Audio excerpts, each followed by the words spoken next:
Salut Arnaud. Eh oui, bonjour à tous, c'est tous les jours moi. Alors, Apolline, Pascal, Géraldine, je sais que vous êtes amatrice de style, vous aimez être élégante. Alors Mathieu aussi, ça se voit moins.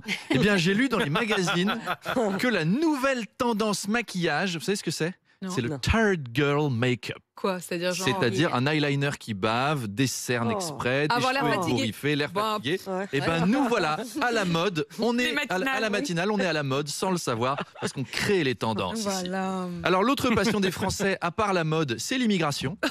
Je fais les transitions comme je peux. Hein. La pétition de Philippe de Villiers pour exiger un référendum sur l'immigration a passé le million et des brouettes de signatures.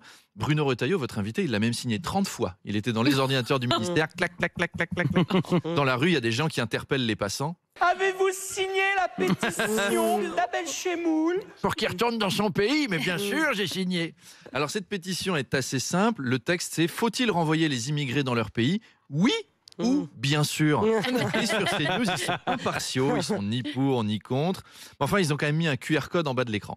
C'est une blague. Hein. En vrai, ils l'ont mis dans le JDD, le QR code. C'est pas une blague. Ouais, c'est vrai, ils ont mis. Donc ils sont là en débat.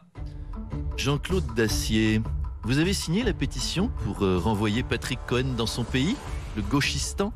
Oui, j'ai signé, bien sûr. D'autant qu'elle a sauvé mon mariage, cette pétition. Parce que j'avais des problèmes avec ma femme. Vous savez, au niveau hormonal. Enfin, j'hésitais à prendre du Viagra.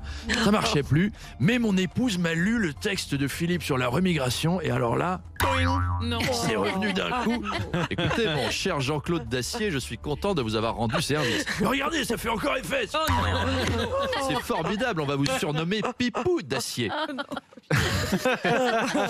non, Sébastien Lecornu multiplie les consultations. Oui, alors aujourd'hui, c'est les socialistes. Mais bon, il n'y a pas beaucoup de suspense. Hein. Tant que Macron sera président, les socialistes, c'est au coin, pas au gouvernement. Je ne sais pas ce que lui a fait François Hollande pour qu'il se méfie à ce point des socialistes.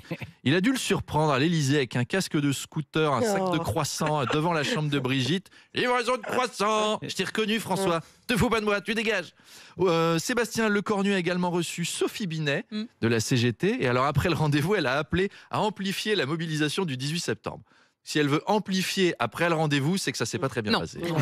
On se doutait qu'ils allaient pas se tomber dans les bras l'un de l'autre, se faire des petits bisous à la sortie de Matignon.